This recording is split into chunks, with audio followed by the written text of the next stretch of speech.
Hola, ¿qué tal? Buenas tardes a todos. Gracias por acompañarnos. Estamos acá en la revista Pares, en el sexto encuentro. Bueno, es una charla, una plática en el marco de la revista Pares. Estamos con el maestro, magíster, doctorante, José Octavio León Vázquez. Y bueno, él nos va a platicar, nos va a platicar sobre la transformación del espacio público en México, continuidades y rupturas entre 1761 y 1853, el caso mexicano. Bueno, antes de dar inicio a la palabra, quiero decir, bueno, que el propósito, el objetivo de estas charlas, de estas reuniones, es comunicar, ¿no? Desde el ámbito académico, compartir los trabajos de todos los colaboradores, de los investigadores que están acá, que conforman parte del proyecto y de la colaboración de la revista Pares. Bueno, y también a cualquier interesado para conocer, justo es con el propósito de difundir desde el ámbito académico para un público en general. Bueno, conocernos entre nosotros, ¿no? Lo que hacemos desde diferentes partes de Latinoamérica y del mundo que nos encontramos. Bueno, vamos a seguir recibiendo trabajos, la convocatoria está abierta, está el link, pueden buscarlo en la revista Pares. Ustedes pueden acercarse a todas las redes sociales. La convocatoria, recuerden que está abierta. Entonces, bueno, vamos a dar inicio. Le doy la palabra antes. Bueno, voy a presentarlo, obviamente. El magíster, doctorante José Octavio León Vázquez, es licenciado en Filosofía por la Universidad Nacional Autónoma de México y maestro por la Universidad Autónoma Metropolitana, Campus Iztapalapa, cuya línea de investigación es la filosofía política en México y el desarrollo del liberalismo durante el siglo XIX. El maestro José Octavio ha sido parte de los proyectos PAPIT en el CIALC y es miembro del Seminario Permanente de Filosofía Política de los Derechos Humanos, en donde ha participado en diversos congresos y publicaciones colectivas. Actualmente es doctorante por la misma UAM en el posgrado de Humanidades en la línea de Filosofía Moral y Política con la investigación intitulada Origen y Transformación del Espacio Público y la Ciudadanía en México en los discursos de la soberanía y la conformación nacional, como ya mencioné, del siglo XVIII, 1761 al XIX, 1853. Entonces, bueno, te doy la palabra, Octavio. Bueno, muchas gracias, Estefanía, por tu presentación y agradecer la invitación de los compañeros y organizadores de la revista Pares a este espacio de intercambio de ideas. Como bien decía Estefanía, el día de hoy voy a estarles compartiendo parte de lo que es un proyecto de investigación doctoral que estamos impulsando en la UAM Iztapalapa, y en particular la exposición de hoy se llama La transformación del espacio público en México, continuidades y rupturas, de 1767 a 1853. Y bueno, cabe decir que este proyecto inició tratando de investigar los orígenes de la opinión pública en México a raíz de la independencia, pero una vez adentrados en la investigación nos dimos cuenta de la necesidad de irnos un poquito más atrás. Y ya les diré por qué, vincular esta historia colonial, digamos, de la Nueva España, incluso ibérica, con el proceso de independencia y modernización mexicana. Entonces, el primer momento que tenemos que reflexionar aquí es el año de 1767, durante la expulsión de los jesuitas, llevada a cabo por Carlos III y que se llevó a cabo en todos los reinos americanos pertenecientes al Imperio Español. Ya pueden imaginar ustedes la envergadura de tal acción, llevada a cabo totalmente en silencio, con miras a expulsar una compañía muy poderosa económica e intelectualmente en todo el continente. Prácticamente eran los maestros más ilustrados de las colonias, y bueno, se lleva a cabo en absoluto silencio, bajo la amenaza de ejecución. Se emite además una ley de silencio que prohíbe hablar acerca del asunto, y bueno, el virrey de Croix, aquí en Nueva España, que ahora es México, decía: los súbditos nacieron para callar y obedecer, y no para discernir ni opinar en los altos asuntos del gobierno. Élites y bajo pueblo, sin embargo, comenzaron a promover pasquines y toda clase de escritos, sublevaciones, incluso rumores demandando explicaciones de por qué la medida del rey había desembocado en la expulsión de la Compañía de Jesús, de tal manera que la ley del silencio fue rebasada por la cantidad de dichos y escritos anónimos, a tal grado que la cúpula eclesiástica tuvo que salir y escribir públicamente unas cartas que se llamaron cartas pastorales en 1767 a cargo de los obispos de Puebla y Ciudad de México, los más importantes, cuyo objetivo era callar los rumores, ¿no? Y decir, no pasa nada, el rey sabe lo que hace, no discutamos la decisión del rey. Evidentemente que esto lo que provocó fue una reacción totalmente contraproducente. En vez de acallar las voces de todos los inconformes, comenzaron a escribir ahora en respuesta a las cartas pastorales. Y bueno, con esto quiero de alguna manera reflejar de manera rápida lo que un libelo novohispano del 771 decía: Don Quijote, allá en España no se habla. Y Sancho respondía: ni acá en Nueva España, pero hablemos. Es decir, que a pesar de todas las limitaciones de un espacio público restringido y que las materias políticas no eran materia de debate, siempre había algún momento, algún espacio privado en el cual se podían intercambiar este tipo de comunicaciones. Detrás de lo que había de la expulsión de la Compañía de Jesús, era un debate realmente en términos filosóficos y políticos entre el regalismo que apoyaba las reformas borbónicas en contra de las posiciones jesuitas más, digamos, cercanas a lo que es también conocido como la Escuela de Salamanca, y una tradición hasta cierto punto ilustrada dentro de la filosofía española, que justificaba el tiranicidio, que también reivindicaba ciertas ideas de la soberanía popular y sobre todo que ponía en cuestión la supuesta superioridad del rey por encima del papa. Entonces, había quienes decían, los regalistas, no, la autoridad del rey está por encima del papa, y los que eran más cercanos a Roma, decir, no, es el papa quien tiene la autoridad suprema por encima de los reyes, ¿no? Para el pueblo la discusión en realidad era un tanto más simple, pero no por ello significativa. Se trataba la expulsión de los jesuitas de un acto totalmente de herejía que merecía la excomunión inclusive del propio rey, y que estaba provocando que los territorios americanos pues perdieran el camino de la religión verdadera, ¿no? La religión católica. Digamos, este era el imaginario del pueblo frente a estas circunstancias. De tal manera que en el momento en que las cartas pastorales abren el espacio público, comienza a discutirse materias políticas de manera indirecta, es decir, se cuestiona la decisión política del rey, pero se lleva a cabo una crítica que podríamos considerar todavía está envuelta dentro de un manto religioso, ¿no? Evidentemente, para el bajo pueblo se trata de defender la religión, pero sin embargo ya hay elementos y conceptos políticos que se están discutiendo, sobre todo alrededor de la obediencia y la justicia de la decisión del rey, cosa que anteriormente no podía ser para nada cuestionado por nadie, ¿no? En ese entonces la posición que jugó la Inquisición fue neutral, eso es importante mencionarlo, de junio del 67 a junio del 68, prácticamente un año, la Inquisición no metió las manos, dejó que los libelos y los escritos circularan de manera pues libre, y esto propició lo que, según las investigaciones de Gabriel Torres Puga, se puede considerar como un salto del silencio autoritario a la proliferación de opiniones críticas. Desde mi punto de vista y en nuestra investigación hemos considerado a esto como una primera fisura en el monolito del consenso moral alrededor de la monarquía. Entonces tenemos que antes de este suceso prácticamente no se discutía de política en Nueva España, pero a raíz de la expulsión de los jesuitas hubo la necesidad de replantearse varias cuestiones al rey, y también el rey, digamos, aflojar un poco la cuerda para que la gente pudiera manifestar sus opiniones. Esto nos invita a un segundo momento que yo he considerado como de transición, de 1768 a 1808. Y lo considero de transición entre la autonomía moral, evidentemente, del público lector y la autocensura, ¿no?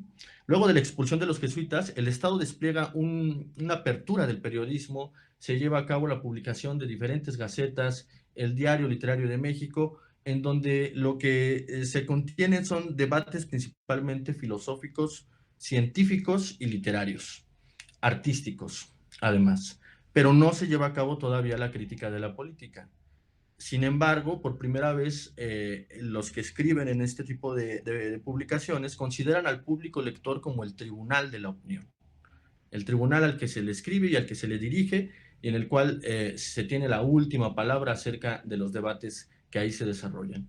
Al mismo tiempo hubo una relajación de la censura de los libros de procedencia francesa y curiosamente esto denotó una diferencia en las temporalidades entre los ritmos de modernización llevadas a cabo por el Estado monárquico y las reformas borbónicas del Imperio Español y, digamos, la asimilación de la autonomía moral por parte del público lector que todavía no acababa por asumir esa autonomía de decidir qué es correcto leer y qué no es correcto leer, al grado tal de que todavía en esta época acudían a la Inquisición a denunciar libros y decir, este libro, por favor, métanlo en la lista prohibida porque no puede estar circulando. O sea, yo lo leí porque no sabía, pero vengo aquí a denunciarlo para que no ande circulando, ¿no? Entonces, es una época de transición en la que ya hay, digamos, una mediana apertura, pero todavía el público es, digamos, bastante inmaduro para llevar a cabo una crítica política. Sin embargo, en el año 1771 hay un movimiento fuerte de los criollos, protestan en el Ayuntamiento de la Ciudad de México en contra de la discriminación de los españoles americanos o criollos para poder ocupar cargos públicos, ¿no? Esto como parte de las reformas borbónicas. Lo interesante de la cuestión fue que en esa época hubo un intercambio de información entre la élite criolla blanca y el bajo pueblo, a través de la transmisión oral de corillos, canciones, que se transmitían en pulquerías, mercados y jacales, siempre con un tono crítico y satírico en contra de los españoles. En conclusión, lo que podemos reflejar en esta época es una época de lenta transición, de cultivo de una racionalidad pública que, sin embargo, se distanciaba mucho de llevar a cabo una crítica de la política, a no ser por un suceso inesperado. Y esto nos lleva a lo sucedido en el año de 1808, que es bastante significativo para todos los reinos americanos y para quienes, pues de alguna manera, actualmente vivimos en lo que es Latinoamérica, cuando, como ustedes saben, pues se lleva a cabo la invasión napoleónica a España con el pretexto de cruzar solamente el ejército por los territorios ibéricos, capturan a la familia real en Bayona y de pronto, de la noche a la mañana, el imperio español que tiene tierras, que tiene dominios en los dos hemisferios, no tiene corona. O sea, no hay una soberanía real que gobierne esos vastos territorios dada la intervención francesa en España. Esto significó una crisis política, quizá quien mejor lo refleja es François Javier Guerra, de la magnitud de la desintegración de la URSS en la época moderna, pero digamos, en aquella época, ¿no? Con esta crisis sobrevendría una desintegración del imperio español de gran escala.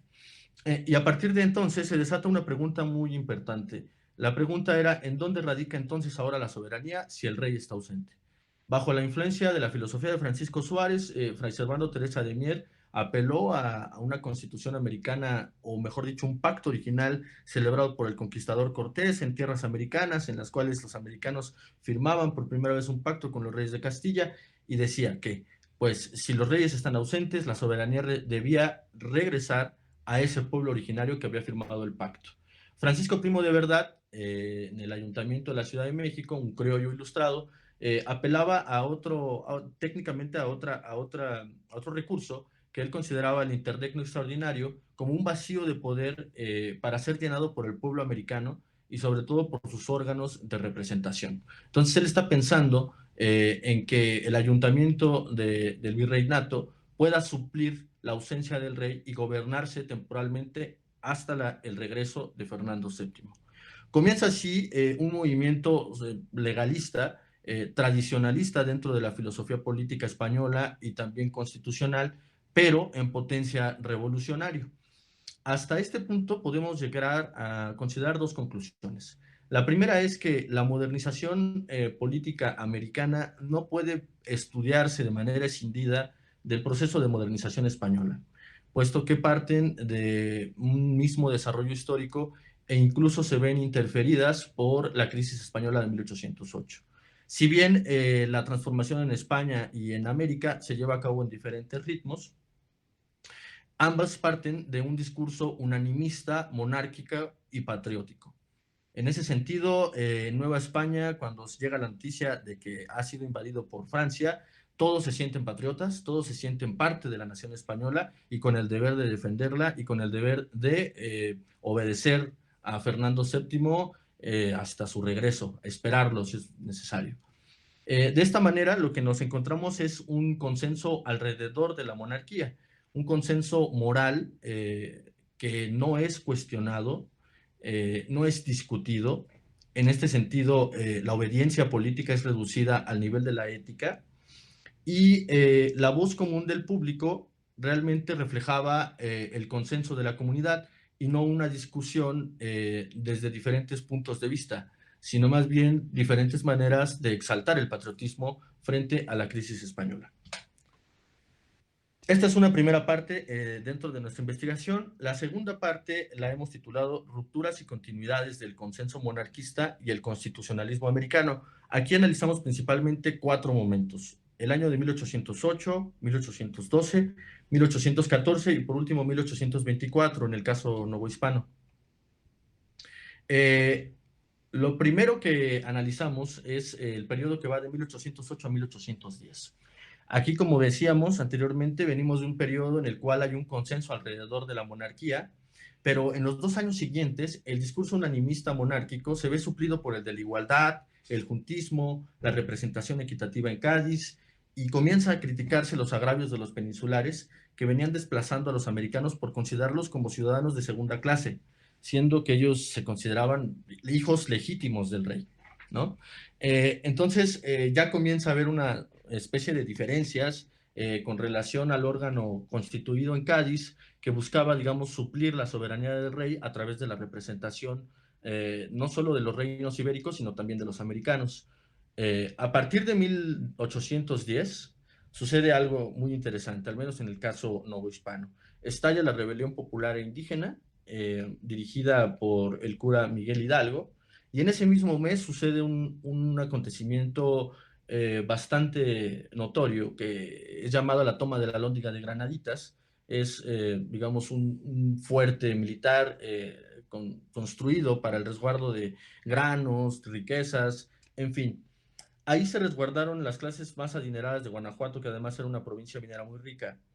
Y cuando el ejército insurgente llevó a cabo una masacre horrible, ¿no?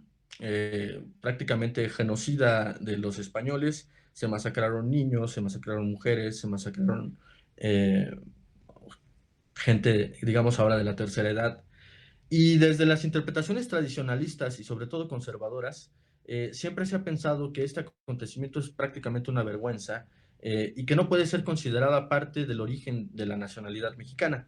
En escritores como Lucas Alamán, desde el siglo XIX hasta Krause en el siglo XX, han considerado que la historia nacional no tiene nada que ver con los acontecimientos de la rebelión popular del Bajo Pueblo.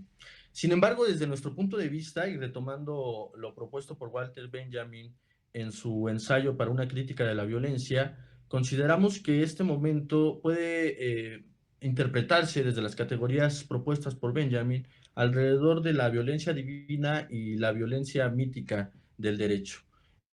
Rápidamente, la violencia divina es una especie de violencia que puede ser sangrienta o no incruenta, que puede ser también pacífica, pero cuyo objetivo, o mejor dicho, cuya consecuencia única es romper con el orden establecido.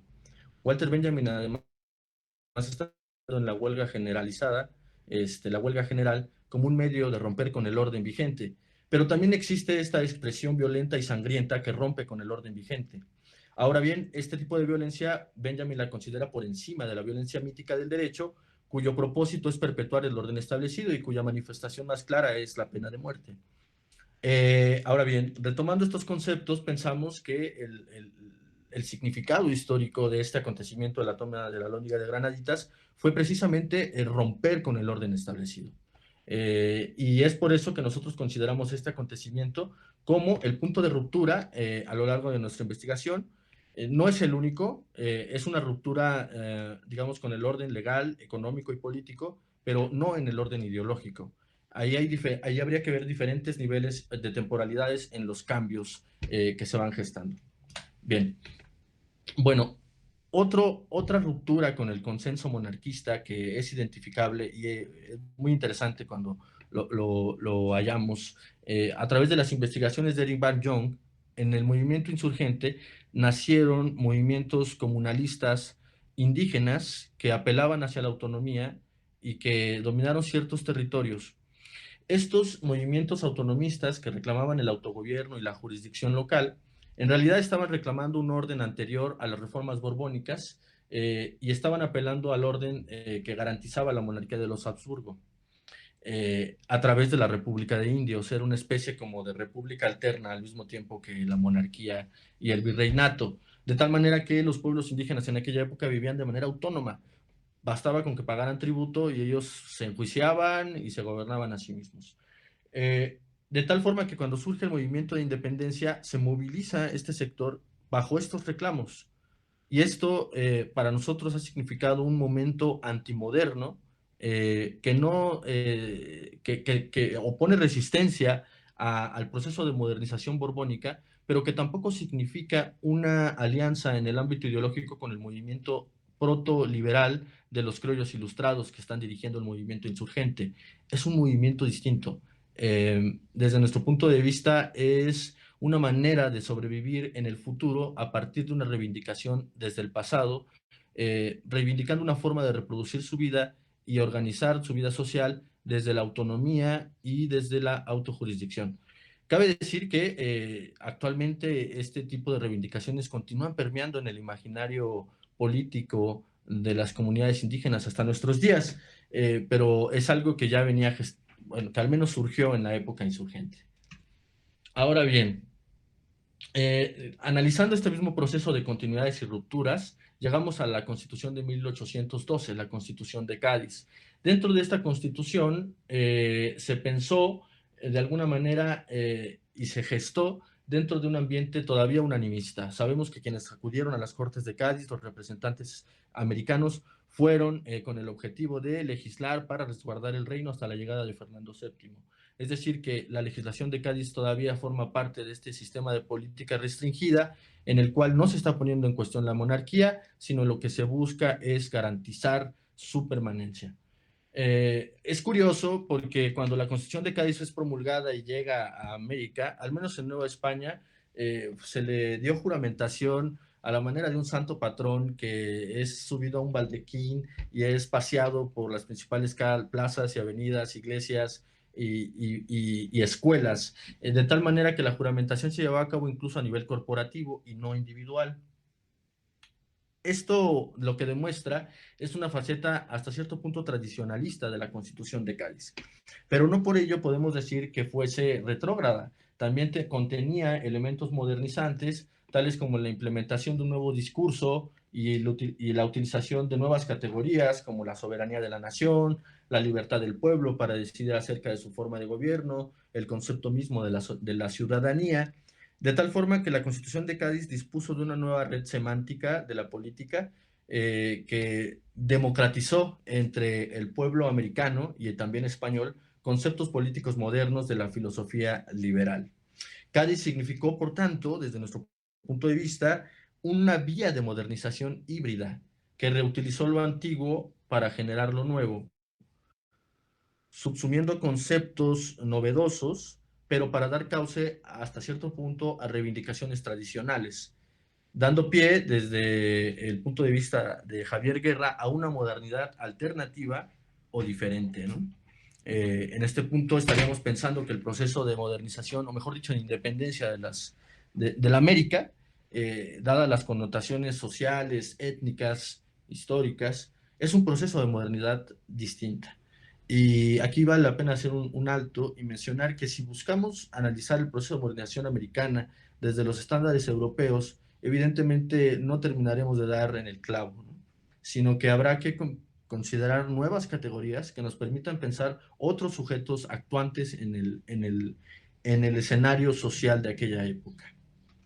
Bien, otro momento de ruptura y también de continuidad es lo que para el caso novohispano y mexicano se llamó la Constitución de Apatzingán, una constitución nacida desde los insurgentes que realizó otra recepción de la Constitución de Cádiz. Para ellos, los representantes que habían ido a Cádiz en realidad estaban asumiendo un papel que iba más allá de sus propias facultades. La Cortes de Cádiz decían, los insurgentes no pueden representar los intereses de los americanos tienen que legislarse a sí mismos, de tal manera que Cádiz está usurpando la soberanía de los pueblos novohispanos. Quien dirigió este movimiento insurgente y también constitucional fue el general Morelos y Pavón, y en este Congreso Constituyente operó de manera radical un proceso de ruptura política en la medida en que fue el primer ideólogo en decir o proponer abiertamente y además ganar la gesta dentro del Congreso Constituyente de no seguir con la cantaleta de estar defendiendo la soberanía de Fernando VII hasta su regreso, sino que definitivamente decir por primera vez rompemos con la monarquía y lo que defendemos es la soberanía del pueblo de la náhuac, que además es una connotación indigenista muy peculiar, que seguirá de alguna manera como una raíz, una vertiente de reflexión, en contraparte con otro tipo de reivindicaciones independentistas. Sin embargo, al igual que Cádiz, la Constitución de Apatzingán contenía elementos tradicionalistas, tales como la intolerancia religiosa y el catolicismo como religión oficial.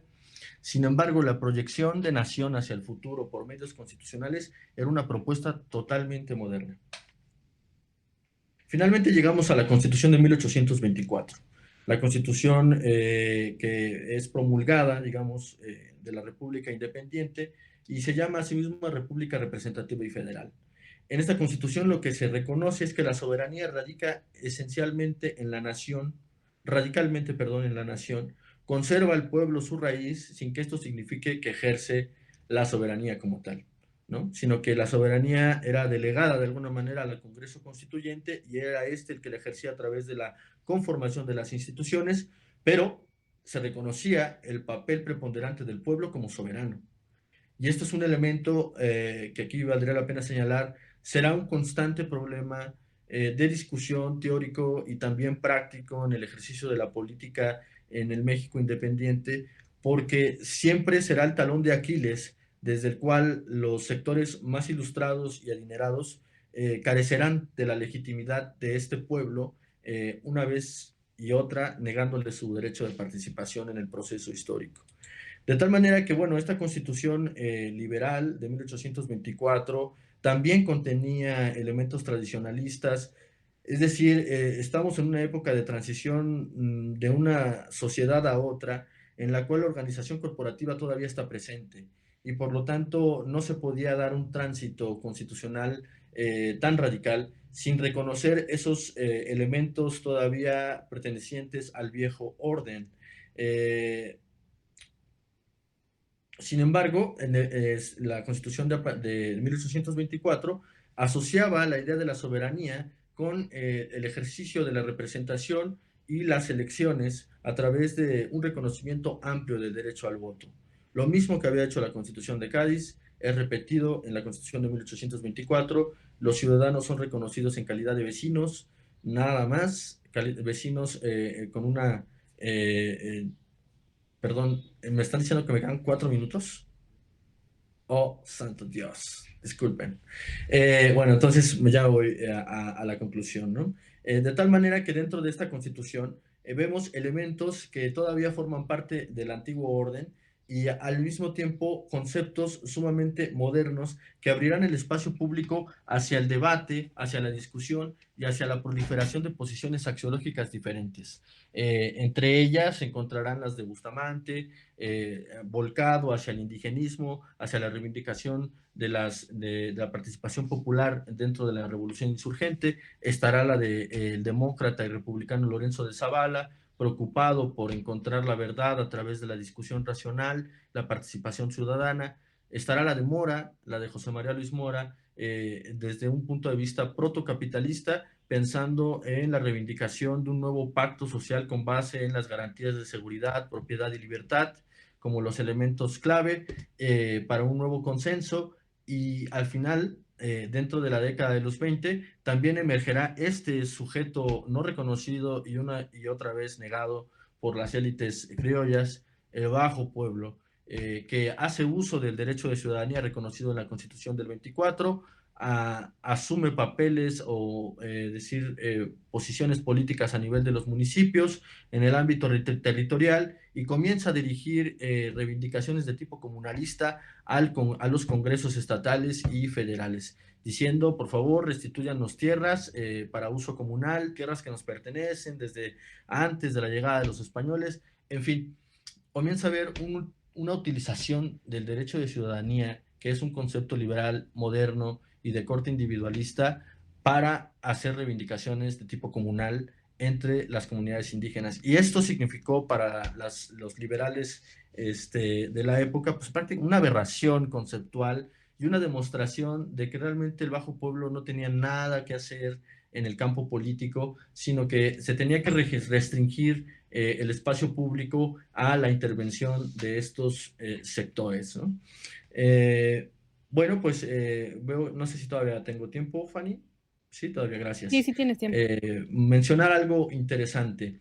En este estudio lo que hemos tratado de analizar es el proceso de cambio que el espacio público va teniendo en cuanto a la manera de entender quiénes participan, quiénes son parte del campo político de discusión pública y quiénes no, de qué manera se hace y cuál es el punto de partida. Durante el sistema de la política restringida decíamos que había un consenso comunitario alrededor de la monarquía y por lo tanto un consenso moral desde el cual se partía para llevar a cabo las discusiones públicas, de tal forma que escritores como Lizardi o Carlos María de Bustamante siempre terminaban sus escritos con una especie de moraleja diciendo quién era el bueno y quién era el malo, desde un punto de vista además católico, y era fácil de comprender para el público lector porque todos formaban parte de ese imaginario cultural. Sin embargo, cuando este consenso se rompe, como hemos visto a través del movimiento insurgente, a través de manifestaciones políticas de diferentes actores y a través del surgimiento de nuevas posiciones morales, incluso liberales, individualistas y protocapitalistas, lo que va surgiendo es una diversidad de posiciones políticas y morales que convierten la verdad en el ámbito constitucional y moral totalmente ininteligible. De pronto ya no hay una sola verdad a la cual obedecer, sino muchas verdades. Y esto será en buena medida lo que llevará a las constantes disputas, diferencias, revueltas, revoluciones. Una y otra vez emergerán al menos 5 órdenes constitucionales en el periodo en el que estamos tratando, distintos, pasando por el centralismo, pasando por la dictadura, pasando por el liberalismo, por la república, de tal manera que cada propuesta constitucional tendrá sus defensores, tendrá sus periódicos, tendrá sus escritores, pero al mismo tiempo no tendrá la verdad absoluta. Esto significará que habrá una especie de convulsión en el espacio público hasta que pueda consolidarse una verdad constitucional que de alguna manera coadyuve a todas las fuerzas políticas más importantes, y de alguna manera no todos cabrán. Al final del proceso, con la revolución de Ayutla, para tumbar la dictadura de Santana, viene una nueva constitución, la constitución de 1857, y en ella se reivindica precisamente el derecho de insurrección de los pueblos, como el derecho que tienen para instaurar su propia forma de gobierno. Todo lo cual significó un debate de más de 2 décadas entre conservadores y liberales que decían que no se podía legalizar un derecho de insurrección tal que signifique lo totalmente contrario de la ley y que además contravenga un orden constitucional establecido.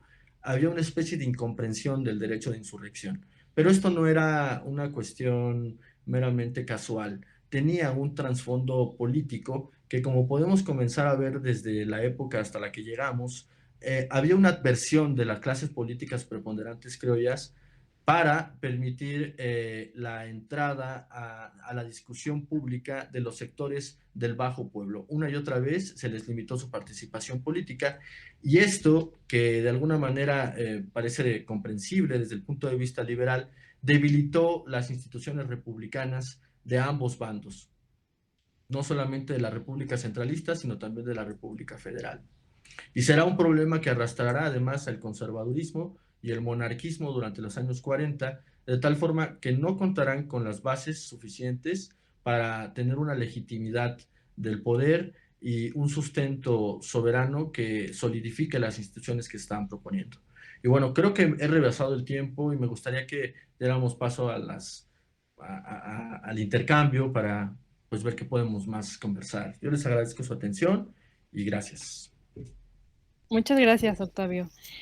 Bueno, quien quiera participar, hacer alguna pregunta, algún cuestionamiento, comentario, bueno, está disponible el chat, eh, que puedan escribir, ya saben, estamos atentos.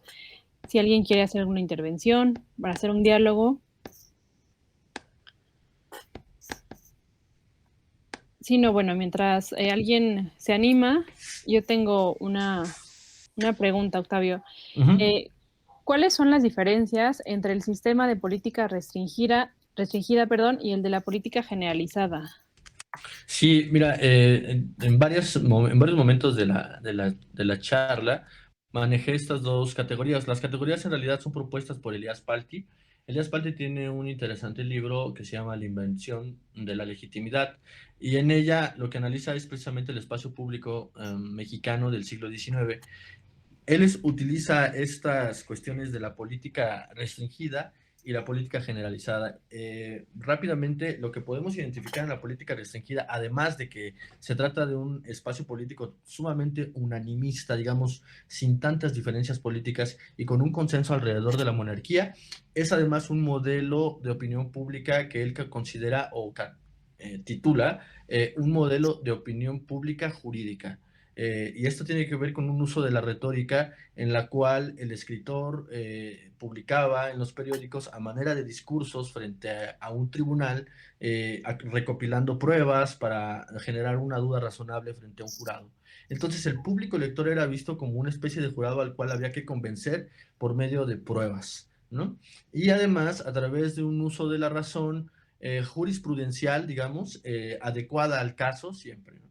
Posteriormente, en el uso de la política generalizada, hay una apertura del espacio público, una mayor divergencia de posiciones políticas y morales, y esto va a ir madurando más y más, en el sentido de cada vez se va a ir abriendo más y más y más, hasta polarizar definitivamente el espacio público y llevar a cabo una transformación en el modelo del ejercicio de la opinión pública. Todo esto, según Palti, de tal forma que se transitaría del modelo de la opinión pública jurídica a la opinión pública estratégica.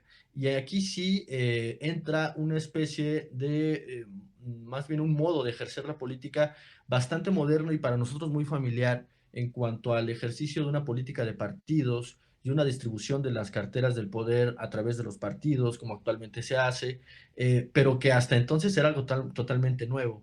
Esto en la sociedad novohispana viene a suceder a partir del año 1848, 1849, posterior a la intervención norteamericana y cuando el monarquismo y las ideas conservadoras agarran más fuerza frente a la crisis que tiene el Estado mexicano. Pero a grandes rasgos, lo que quiero mencionar con estos dos modelos es que en poco tiempo, prácticamente de 1808 a 1848, prácticamente en dos generaciones, estamos hablando de un proceso de transformación en el cual no se habla para nada de política, no está permitido para nada que se hable de política, a un momento en el cual ya no hay solamente una constitución, sino 5 constituciones. Es decir, suelta y resulta bastante caótico, pero nos habla de la complejidad con la que los intelectuales y los políticos de la época tuvieron que sortear para poder dar cauce a la conformación de un Estado liberal y moderno, ¿no? Y bueno, esto además, sin tomar en cuenta, porque Palti sí no toma en cuenta, y eso es algo que en nuestra investigación sí hemos querido considerar, el uso de otras prácticas de opinión pública que no necesariamente se adecúan a las prácticas ilustradas de los sectores criollos más, pues digamos, más preparados, ¿no? Sino que también hubo otras manifestaciones políticas de opinión y organizativas que por desgracia a veces son solo vestigios, pero que aún se conservan para poder hacer una reflexión de un espacio público más complejo. Ok, muchas gracias. No sé si hay alguna pregunta por ahí. Si no, bueno, yo quería retomar, más bien relacionar tu tema, bueno, como el siglo XVIII, el siglo XIX, cómo se puede vincular con el presente, ¿no? Entonces, ¿qué utilidad crees que tenga tu estudio para la época actual, ¿no? ¿Qué aportaciones podría dejar no solo para los estudios históricos, sino también filosóficos, jurídicos? Sí, gracias, Fanny. Justo, pues yo creo que la utilidad de este tipo de estudios de carácter histórico, obviamente, bueno, en el posgrado que yo estoy haciendo la investigación es de filosofía moral y política, digamos que es un estudio un tanto interdisciplinar, tratando de mezclar la historia y la filosofía política, de tal manera que, pues, se lleva a cabo una reflexión de los orígenes del Estado-Nación mexicano de manera crítica, es decir, tratando de escindirnos del discurso oficial, por ahí también llamado teleológico, esta idea de que desde los orígenes de la independencia ya estaba el pueblo mexicano luchando por su libertad y que prácticamente el liberalismo es, digamos, el corolario de esta lucha del pueblo mexicano ya desde tiempos, incluso antes de la conquista, pues persiguiendo su libertad. Y bueno, es que estas son ideas que de pronto chocan cuando uno analiza los momentos concretos, puede darse cuenta de que el discurso protonacionalista no estuvo permeando todo el tiempo ni en todas las mentes durante las épocas insurgentes, sino que tan solo fue en algunas partes, en algunos sectores. Existieron una gran multiplicidad de reivindicaciones, incluso antimodernas, como la de las comunidades indígenas autonomistas, que nos dan la pauta para considerar que los orígenes del Estado mexicano tienen que reflexionarse desde un punto de vista crítico, dando entrada a nuevos sujetos y actores que además todavía forman parte de la sociedad mexicana actual y que no por casualidad todavía están luchando hasta ahora recientemente por ser reconocidos dentro de la Constitución dentro de un régimen, por ejemplo, intercultural, o reconocer constitucionalmente su derecho a la autonomía, en fin.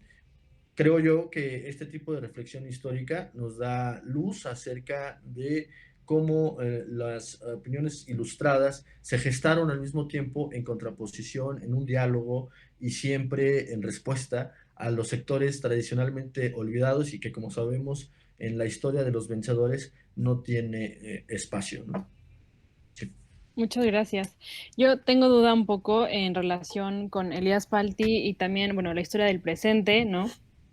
Porque acá, bueno, vemos que tus investigaciones y pues toda tu aproximación ha sido no solo filosófica, sino también, pues es gran parte histórica. Eh, entonces, bueno, yo quiero relacionar cómo, justo como mencionas todos estos temas de la intelectualidad, de los ilustrados. Bueno, ahorita nos llegó una pregunta, ahorita la leo después de este, bueno, más es como un comentario, pero también tú qué piensas, ¿no? ¿Cómo puedes mencionar los estudios, que digo, qué puedes retomar en específico? Ya mencionaste a Elías Palti, cómo te ha servido, Uh -huh. pero justo en la relación, ¿cómo se podría hacer esta relación con la historia del presente? Y hablando de todo lo que ya dijiste ahorita. Mira, Elías Palti para mí la verdad es que ha sido un tesoro encontrar a Elías Palti. Obviamente también tuve que recurrir a la historia oficial, digamos que es oficialista, incluso a veces partidista, en escritores de la talla como Jesús Reyes Heroles, de la cual también Elías Palti hace uso. Pero bueno, en el caso de Elías Palti, lo que él propone, sabemos que él pues de alguna manera es seguidor también de esta escuela de Reinhard Koselleck, de la historia conceptual, y de alguna manera lo que él siempre propone en cada una de sus investigaciones, y en el caso particular de la opinión pública en México, es situar las controversias y los discursos dentro de un contexto de debate. Y esto es muy útil desde el punto de vista del historiador, porque entonces es menos fácil caer en el uso de conceptos de manera temporal, en generalizaciones, en puntos de vista teleológicos, donde ya toda la historia estaba planeada como parte de un proceso de síntesis. En el caso mexicano tenemos otro filósofo muy reconocido que ha pensado estas cuestiones, que se llama Leopoldo Sea, y que también recurría a un método de reflexión dialéctica en la que él consideraba que el proceso histórico mexicano podía entenderse, y no solo mexicano, también americano, como un proceso de contradicción y de síntesis, ¿no? Utilizando el método hegeliano para llegar a la conclusión de, por ejemplo, de que quienes habían sido los sujetos actuantes y preponderantes de la consumación de la independencia y de la conformación republicana eran los mestizos, ¿no? Porque no podía ser de otra forma. En ellos se concretaba la unidad de las diferencias, en fin, son modelos de reflexión de la historia nacional, que yo creo que han tenido una función muy, muy importante, pero que justo ahora, con la historia conceptual, podemos reconsiderar desde un punto de vista crítico. En este sentido, pues sí que me he nutrido de las reflexiones de Elias Palti, pero al mismo tiempo he tratado de, por lo menos en algunos momentos, contribuir cuando siento que Palti hace una... Es que en realidad tiene una capacidad de abstracción muy, muy fuerte, y de pronto sí se van algunos pensadores, algunas posiciones políticas. Entonces ahí es donde yo intento, digamos, como introducir, ¿no? Otros elementos que puedan enriquecer estos modelos que él propone. Y por otra parte, no reducirme a lo que en el caso de Spalti, pues sí, desde un punto de vista eurocéntrico, ilustrado, pues es solamente pensar la opinión pública como la opinión pública ilustrada, ¿no? Moderna, en el sentido de las diferentes posiciones políticas que discuten racionalmente para ponerse de acuerdo. Y bueno, aquí creo que sí vale la pena en el caso latinoamericano darle entrada a la posibilidad de reflexión de otro tipo de racionalidades, que no son necesariamente las mismas que las del mundo europeo e ilustrado, porque de otra manera nos perdemos en la realidad actual y de aquella época más, tomando en cuenta que en ocasiones las poblaciones indígenas eran las tres cuartas partes de la población general. Pensar que solamente una parte de la población era racional bueno, a mí me resulta complicado, ¿no? Entonces, ahí es donde también intento introducir otros sujetos que también forman parte del proceso. Sí. Sí, Voy a leer otra pregunta que hicieron. gracias. Bueno, y tú mencionaste, ¿no? Esto como en el espacio público, entonces aquí te cae como anillo al dedo. De MCL 1900 dice, bueno, me gustaría saber qué piensa Octavio sobre la actualidad y la influencia del Internet en la noción de espacio público, es decir, cómo modifica la concepción que tenemos de sí misma, de la misma, perdón. Ok. Es interesante la pregunta porque en algún momento con mi asesora también llegamos a cuestionarnos a qué nivel, si en aquel entonces esto que les decía del modelo del sistema de política generalizada dentro de un modelo de política estratégico, donde hay diferentes posiciones políticas que se juegan dentro de una batalla por el poder, diferentes posiciones políticas, creo que hoy en día la pluralidad está como nunca antes vista. O sea, eso creo que sí es algo que las redes sociales y bueno, sobre todo el Internet, más que las redes sociales, nos dan una ventana hacia el mundo y hacia una diversidad de opiniones que nunca antes podía siquiera imaginarse.